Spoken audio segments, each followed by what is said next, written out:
Good morning all. Today's topic is investigations in glaucoma and perimetry. Now, starting from the tonometry. Tonometry is the procedure performed to determine the intraocular pressure. There are different types: digital tonometry, indentation tonometry, and applanation tonometry. Digital tonometry, it measures the intraocular pressure by response of eye to pressure applied by finger pulse. Okay. Indentation tonometry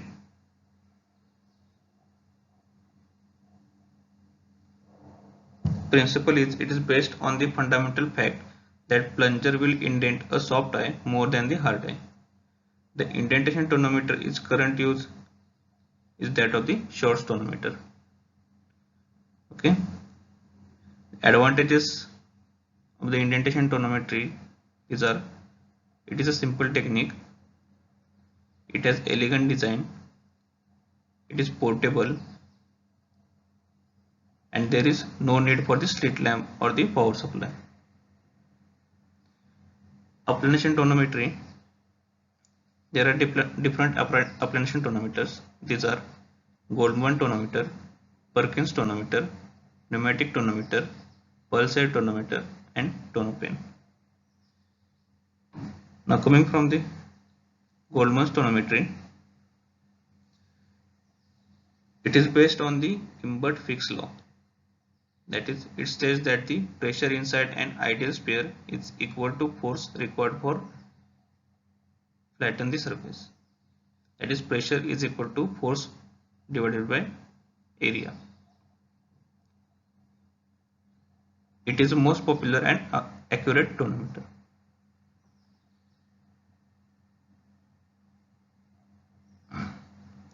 Advantages are it is highly accurate and do not require supine position, and it is portable. Disadvantages, these are the costly and reading errors if scars on cornea. Perkins tonometer, it uses the same biprism as the Goldmann tonometer, but the light source is powered by the battery.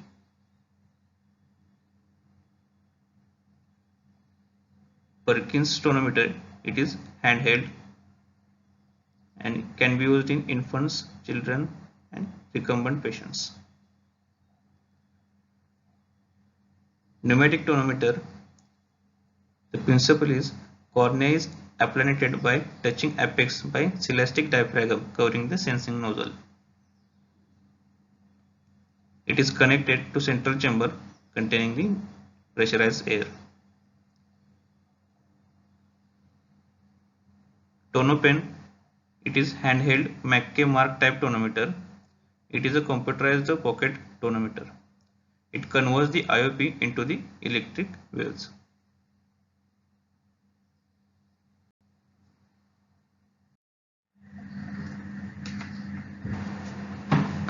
Now coming to the tonometry findings, the normal pressure of the eye is 10 to 21 millimeter of mercury. If there is increase in the intraocular pressure, we label it as ocular hypertension.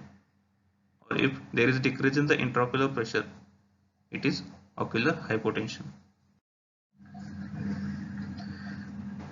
Now coming to the optic nerve head changes in the glaucoma patients. Early changes, these are the vertically oval cup, asymmetry of the cup as to disc ratio between the two eyes, that is more than 0.2. Enlarged CD ratio more than 0.5, and there is pallor areas. The normal cup as to disc ratio is 0.3.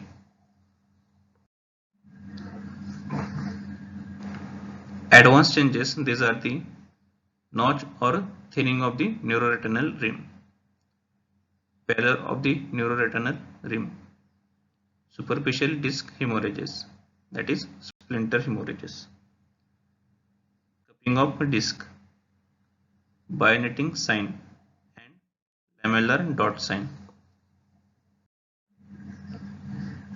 Glaucomatous optic atrophy, In this, neural disc is destroyed and the optic nerve head appears wide and deeply excavated. Now coming to the cup S to disc ratio. The CD ratio indicates the diameter of the cup expressed as a fraction of the diameter of the disc. The vertical diameter is more important than the horizontal diameter.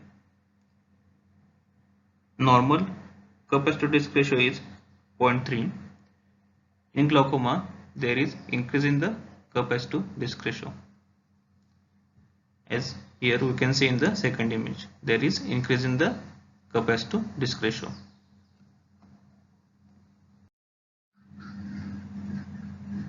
Now coming to the neuroretinal rim. The neuroretinal rim is the orange pink tissue between the outer edge of the cup and the optic disc margin. The inferior rim is the broadest, followed by the superior, nasal and temporal. It is called Isn't rule, that is ISNT. In glaucoma, there is thinning of the neuroretinal rim is noted.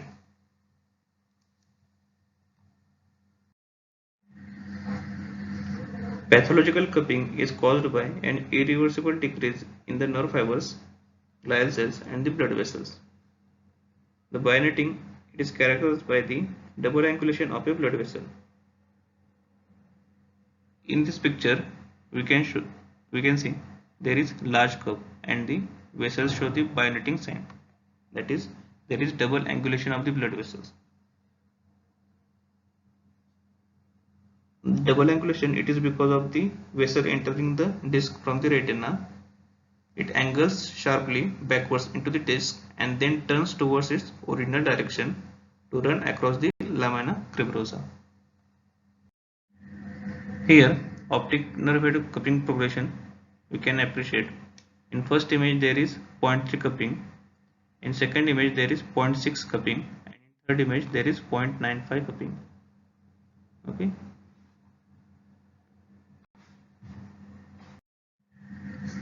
The perimetry, there are two types, kinetic perimetry and static perimetry. Kinetic perimetry, it consists of the confrontation method and the Lister's perimetry. Static perimetry, it is the automated perimetry. Types are Humphrey field analyzer and the octopus. Now coming to the visual field defects. Visual field defects in the glaucoma are initially observed in the Jeyer's area, that is 10 to 25 degree from the fixation, and it correlates with the optic disc changes. First is isopter contraction. It refers to mild generalized constriction of the central as well as peripheral field. Isopter contraction, it is the earliest visual field defect occurring in the glaucoma. Then comes bearing of the blind spot. It is also considered to be an early glaucomatous change, but it is very non-specific and thus limited to the diagnostic value only. Then comes small wing-shaped paracenter scotoma. It is the earliest clinically significant field defect. It may appear either below or above the blind spot in the Jeyer's area. This progresses into the pseudoscotoma. Pseudoscotoma is the paracenter scotoma that joins to the blind spot to form a sickle-shaped scotoma, that is pseudoscotoma. This further progresses into the arcuate or the Jeyer's scotoma. It is formed at a later stage by the extension of the pseudoscotoma in an area either or below the fixation point to reach the horizontal line. This progresses into the ring-shaped scotoma or the double arcuate scotoma. It develops when the two arcuate scotomas joins together at the horizontal line. Then comes Roini's central nasal step. It is created when the two arcuate scotomas run in a different arcs and meet to form a sharp right angled defect at the horizontal meridian. Then comes peripheral visual field defects. These are the temporal island of the and the tubular vision. Tubular vision and the temporal sparing of the vision. These are the advanced glaucomatous field defects. This progresses into the blind eye, that is total loss of vision. Now, in this slide, the first image shows the nasal step scotoma. The second image shows there is temporal wedge-shaped scotoma. The third image, it shows the superior arcuate defect. Here we can see clearly there is superior arcuate defect. The fourth image shows the paracentral scotoma. This is paracentral scotoma, and this is the blind spot in the visual field. And if paracentral scotoma joins to the blind spot, then it forms the Siddle scotoma, that is sickle-shaped scotoma. And further, the F image shows the superior arcuate scotoma with the peripheral breakthrough. Here we can easily appreciate there is a peripheral breakthrough. In further, there is advanced glaucomatous field changes, that is only tubular vision will be present and there is sparing of the temporal vision. In figure G, we can easily appreciate there is a sparing of the temporal vision and the tubular vision, patient will have tubular vision. And the end stage is the complete field loss, that is complete blind eye. So in glaucoma, temporal vision will persist till last, that is first nasal field is affected and the temporal sparing is seen at the later stages, that is advanced stages.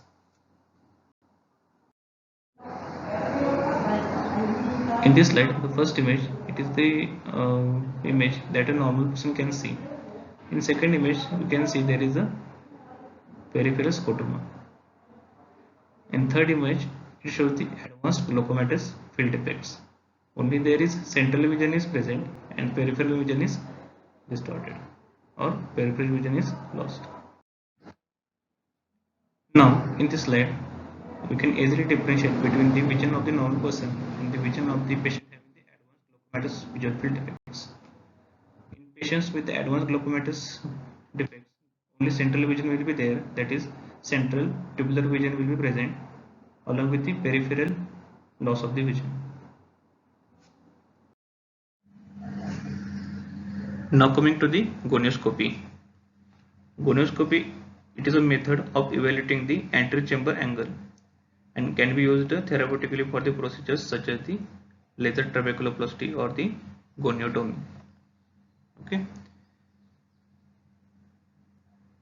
Applications of the gonioscopy, these are the, it helps to classify the glaucoma into the open angle and the closed angle. It can localize the foreign bodies, abnormal blood vessels and the tumors in the anterior chamber angle.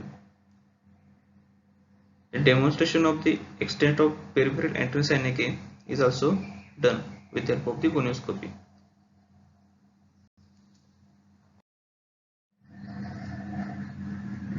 The image shows different structures seen during the gonioscopy examination. Starting from the anterior to posterior, first is Schwalbe's line. Okay. Second is trabecular meshwork and the Schlemm scanner. Third is scleral spur. Fourth is ciliary body. And fifth is root of iris. The mnemonic is STSCR, that is STSC reservation. Schwalbe's line, trabecular meshwork, scleral spur, ciliary body, then root of iris. Pachymetry. Pachymetry, it measures the thickness of the cornea, as corneal thickness has the potential to influence the eye pressure readings. Advances in diagnosis, different investigations can be done. These are the optical coherence tomography, scanning laser polarimetry, confocal scanning laser topography.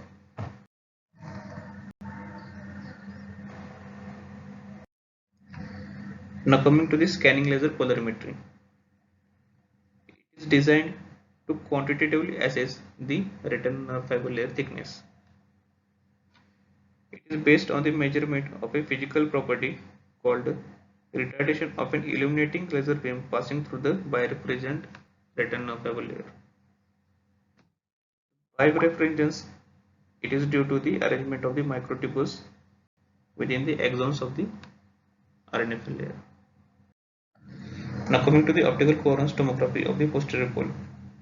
The optical coherence tomography is most useful when the patient is either a glaucoma suspect or has early to moderate disease.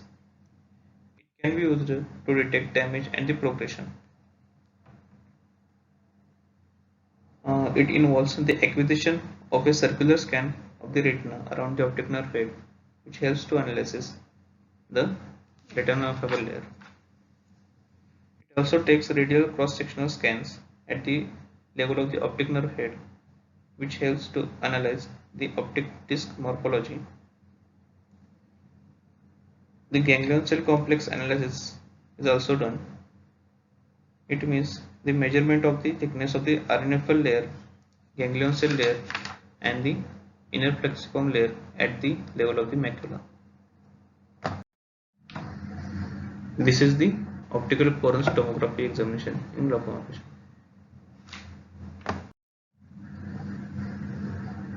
Thank you.